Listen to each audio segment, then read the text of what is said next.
Yes, it's here! It is here! It is here! Happy days! Wait a minute. Why is there a camera in here? That's weird. Seems like acknowledging it is almost like breaking some type of fourth wall. Whatever. What is up, guys? Dave here, and today I have a special treat for you beautiful people. So recently I've become both aware and completely enamored by the online shopping sites Wish and AliExpress, and really the best way to sum up these websites is they are the counterfeit and bootleg version of Amazon. And by that I mean these sites sell literally anything you can think of at ridiculously low prices, and it's all brand name merchandise too. Well, at least it says it's brand name merchandise, and if that's good enough for China, it's good enough for me.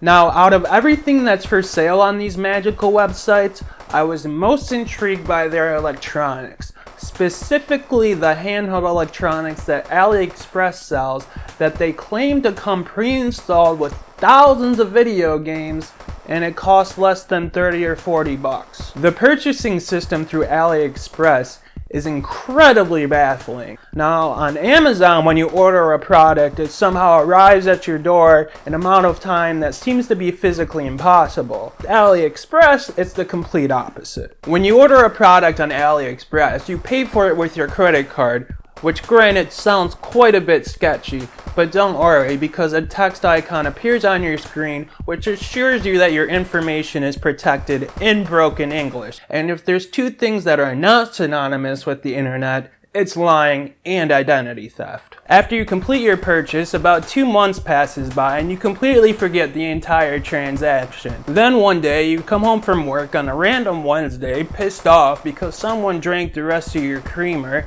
and you go to open up your mailbox to throw out more bills that you can't afford, and look and behold, there's a random package from China with your name on it, and now you're having yourself your own mini Christmas as you open a box you have no recollection buying.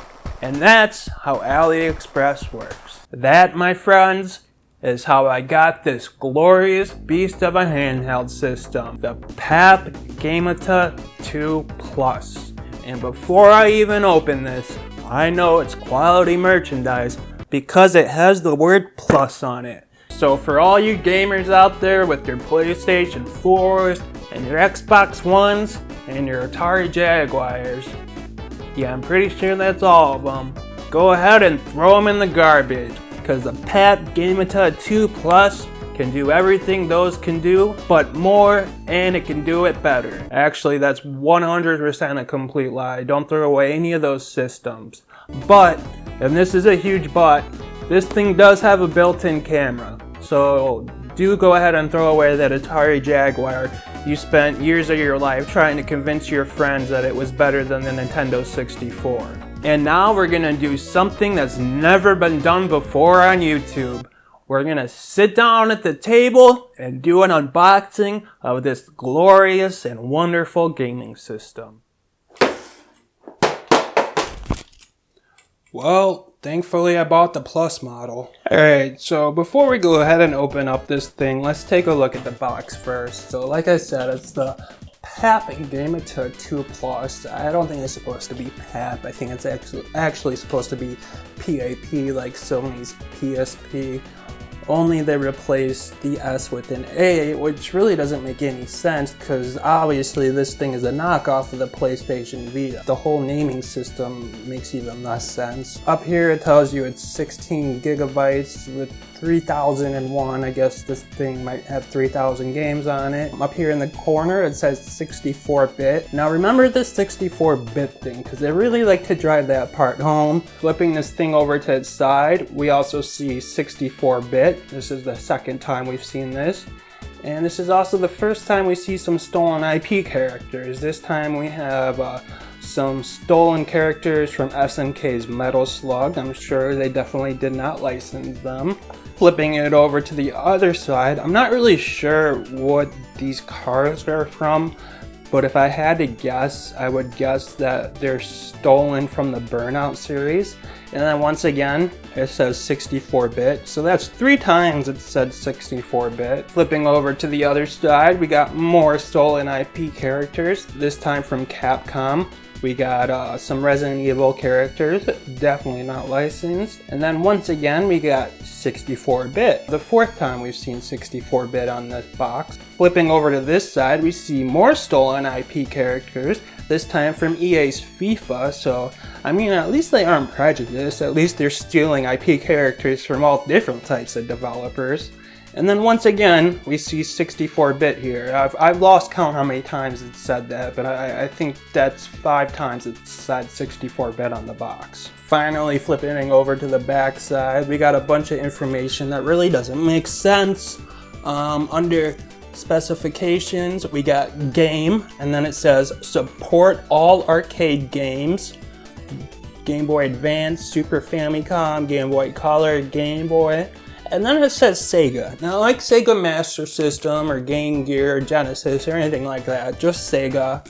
And then FC, I guess that would be Famicom. And then it says 64-bit once again, which is funny because not one of those things is 64-bit. None of those systems are 64-bit. And then down here for screen, it says high definition 4.3-inch TFT screen, 480 by 320 pixels. Pretty sure 480 by 320 does not count as high definition. In fact, that's about standard definition. So the whole high definition thing is a complete lie. Down here for video, it supports MP3s, a whole bunch of stuff no one cares about. Oh, down here, right here, it says HD DV camera, 2 million megapixels digital. Basically, that means this thing has a 2 megapixel camera, which phones that came out 15 years ago had a 2 megapixel camera, so that's really nothing to brag about. And it just says a bunch of other random stuff that doesn't matter. So before we go ahead and open up this fabulous system, let's hear a quick 1-minute word from our fantastic sponsor. Can your customers find you online? If you're not one of the top search results on Google, your business might as well operate on the moon. Fortunately, local management can help you increase your rankings and leads and get you to the top of search engines. They can handle everything on the digital end of your company, including custom web page creation, web page hosting, email blast, search engine optimization to increase your business's web presence and rankings, pay-per-click campaigns, social media integration, YouTube channel creation, and regular custom videos about your company, as well as intricate and well-written blogs regularly updated on your website. In today's fast-paced digital society, it is crucial that your company is active on social media, especially Facebook. Facebook has over 360 million active accounts, and it's a great place to drive in potential customers and leads. Local management will create your company's social media page and make regular posts to it pertaining to the goods and services your business offers. Local management has been in business for over 8 years and has over 200 satisfied clients. For more information, call the number above or head to the Contact Us page. The link is in the description box down below. Mention the promo code LOCAL2019 to save 20% off your first month. Alright, now time for the moment you guys have all been waiting for. And on a scale of 1 to 10, how played out is doing this.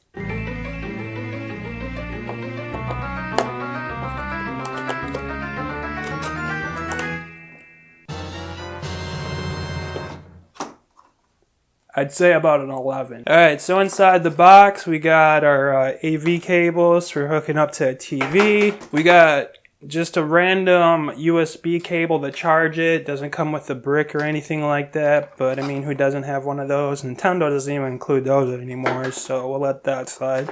Thank God this system was wrapped up in this plastic, or it probably would have broke when it fell off the table. So, first impressions of this system before turning it on. It's very, very cheap. Oh, look at that. I never even noticed that. They had the audacity to fill the back with squares, triangles, and circles and X's. You know, basically PlayStation's logo. I can't believe they did that. That was quite a ballsy move. Here's our little 2 megapixel camera. This is where your TF card goes. Like I said, that's basically a micro SD card. I actually haven't tried putting one in, so we'll try that later, see if that actually works. The whole system itself probably weighs maybe 10 ounces, if that. It's extremely light. Like, if I wanted to, I could snap this thing in half very easily. The nubs or whatever, they're very cheap. They feel like they could very easily break off. The buttons aren't too bad. The D-pad or whatever, I actually like the D-pad because they're separate buttons. I know a lot of people like the rocker D-pads where you could rock back and forward. I prefer them to be separate, so I actually like how that's set up. The triggers are awful. This R trigger is like already broken. It still works, but it doesn't actually push in. You just, press it, and that's how it works. The left one, you could hear it click. Like I said, the right one doesn't click anymore. Just everything about this thing is incredibly cheap. Obviously, it's a complete rip-off of the PlayStation Vita. There's also a lot of sharp plastic parts on it, especially on the corner here. But like right here, where the R and L buttons are, this piece of plastic is super sharp. Like, you could literally cut your finger to the point where it's bleeding. And there's just a lot of sharp edges on this thing. It's just really cheaply made. But I mean, this thing was also $30. I mean, you get what you pay for. And honestly, for 30 bucks, it really is worth it. So let's go ahead and take a look at some of the games. Alright, so the system starts up. We got a nice friendly picture of some goldfish. Very unassuming, wouldn't offend anyone. And up here we got a bunch of games. We got Dinosaur, World of Fighter, Knights, Captain Commando, King of Dragon, and one of my favorites, Publisher. Now see, when I first played this thing, I was really confused because I thought this was all the games, and there's only like 20 up here. But really, you actually have to go down here to this stupid controller icon, and that takes you to the game ROMs. Well, actually, the game rooms, like it says. And this is where you have all your ROMs. You got CPS, which is Capcom's old arcade systems, Neo Geo, Game Boy Advance, Super Famicom, Mega Drive, Famicom, Game Boy Color, Sega Master System, Game Gear, Game Boy, and yeah, I guess that's it. So basically, it's got everything on here as far as retro goes, except for TurboGrafx. I really wish I had TurboGrafx games on here. But if there's one thing that you guys have noticed that was advertised on the box, is that it said that the system is 64 bits. And it said that about 15 different times. Now, all of you guys, I'm sure know your video game systems, would know that not one of these systems is a 64-bit system. We got Neo Geo, which is 24 bits kind of, and then Game Boy Advance, I guess, would be the most powerful, which is a 32-bit system, but hardly any games even take advantage of that. Game Boy Advance is basically a Super Nintendo on steroids. So this thing is by no means a 64-bit system. That's just an outright lie. But let's take a look at a couple games here and see what we got going on. Let's start with Neo Geo, one of my favorite systems.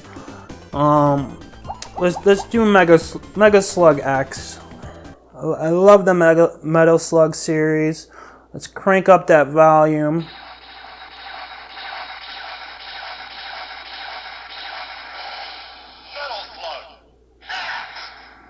I mean, that doesn't sound awful.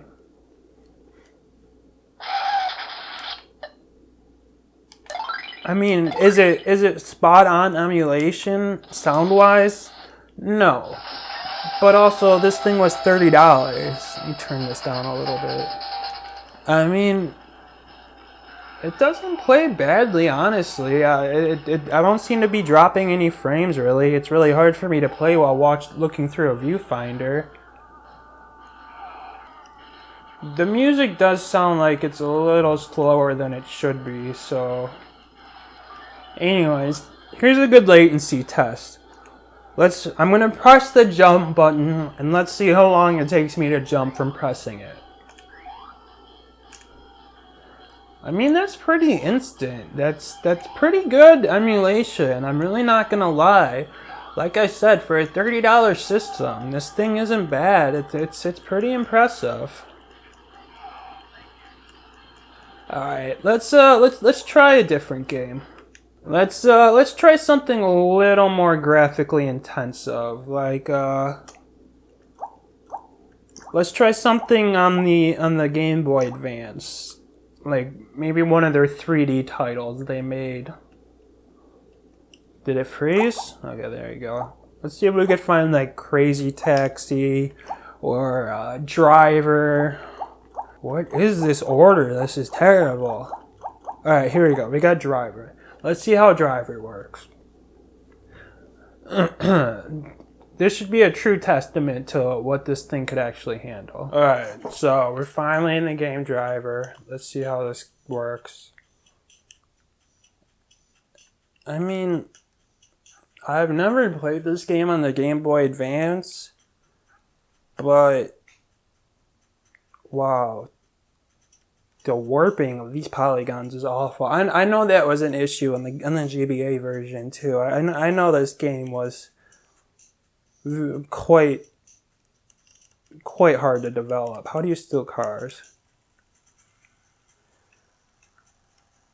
I mean, I'm not noticing any dropping frames or anything like that. Like I said, I feel like the emulation's pretty spot on with this thing. By the way, how they managed to pull this game off on the Game Boy Advance system, that really is a technical marvel.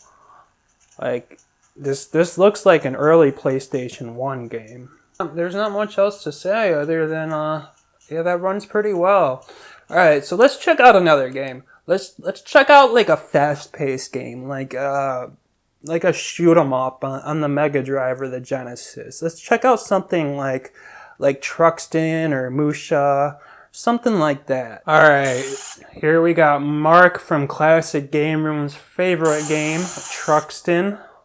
By the way, I don't know if any of you guys caught that podcast of Mark from Classic Game Room on Pat the NES Punk's podcast, but man, is Mark salty about YouTube.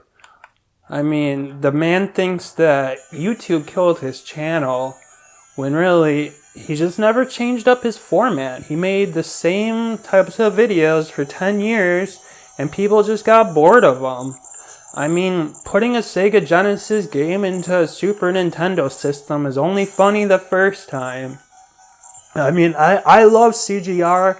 I was a big fan of the videos, but I stopped watching them years ago because, like everyone else, they got boring. And Mark thinks that it's YouTube. It wasn't YouTube, it was him. But anyways, that's not what this video is about. This video is about talking about this Vita knockoff. And I'm playing Truxton right now. And it seems like Truxton is playing quite well. I've played this game many times on the Mega Drive, on the Sega Genesis. And it plays exactly the same.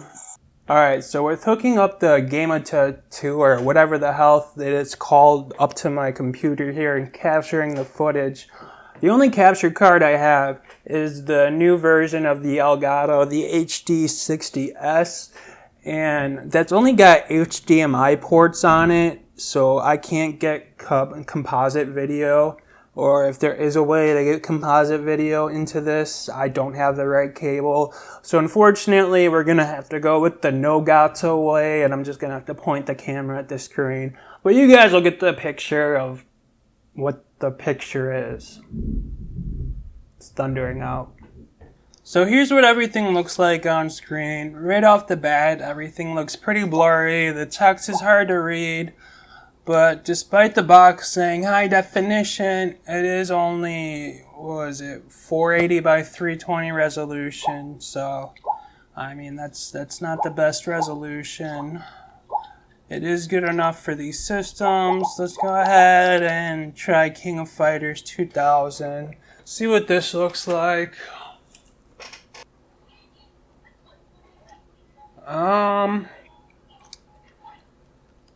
It doesn't seem to be perfect 4.3 ratio. but it isn't completely stretched out. I am definitely noticing some dropped frames here now that it's hooked up to a TV.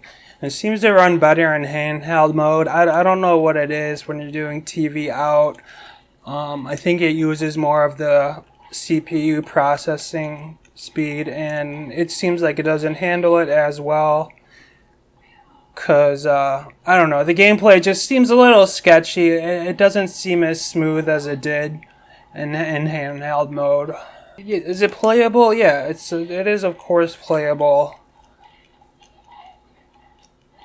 And it looks alright. I mean, it's not terrible. But I think as far as hooking this thing up to a TV to play, I think you're better off just keeping it in handheld mode. And if you really want to play these ROMs on a TV, I mean, you know, just download them and use a PlayStation 3 controller or PS4 controller to hook up to your computer through Bluetooth. That's a much better option than doing it this way, because you really can get a better picture than this. But like I said, it's a $30 handheld device, and handheld device is what it is first. It's really not meant to be played on a TV like this. It's meant to be played in portable mode, and with that said, it does that pretty well. Hooking it up to a TV is really kind of a secondary thought with this thing. I mean, it works, it gets the job done, but like I said, there's better options to do this in a better way. Let's try Strider. Let's see what Strider looks like.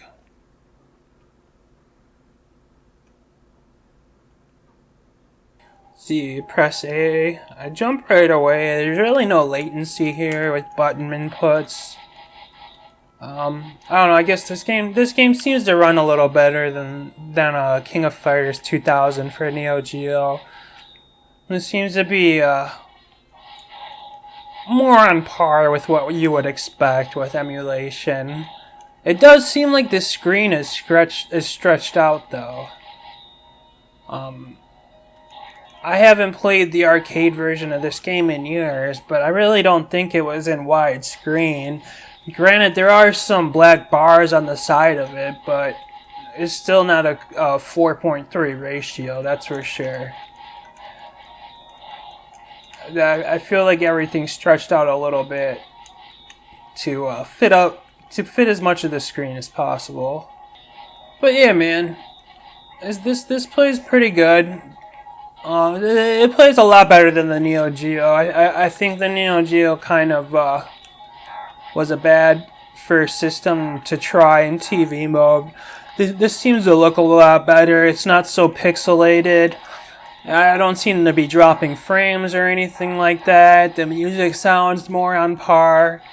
I mean, this is something I could live with. I wouldn't mind, you know, hooking this up to my TV to play games this way.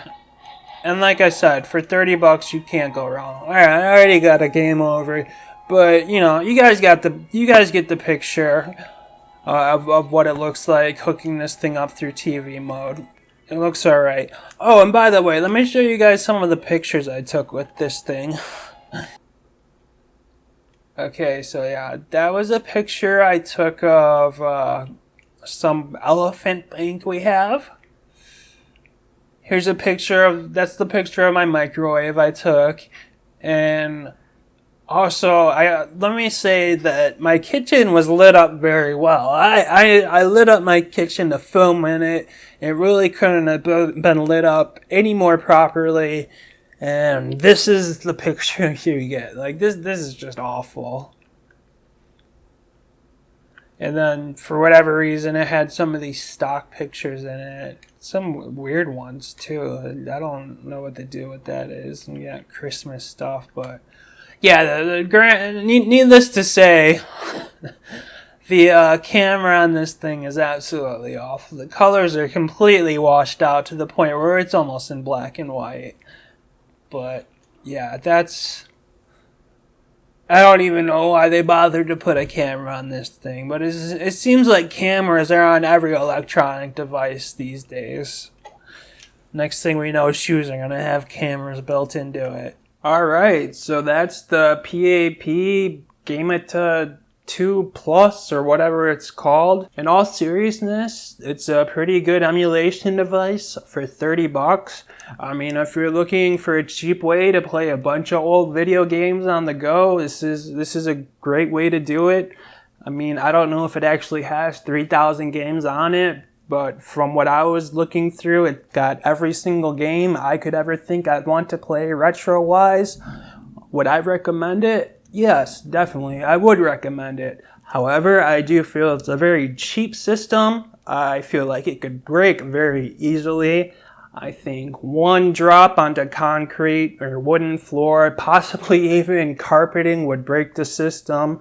So, I mean, with that said, if it does break, you could just buy another one because it's only $30. But, like I said, that's the whatever the hell this thing is called. And I think it's a pretty good system for the money. So, go out and buy one if you're in the market for a cheap way to play retro games. Thanks, guys. And subscribe, like, hit the bell, do all those stupid things you have to do. You could follow me on Twitter and Facebook. Links are in description or whatever. Goodbye. We'll see you next time.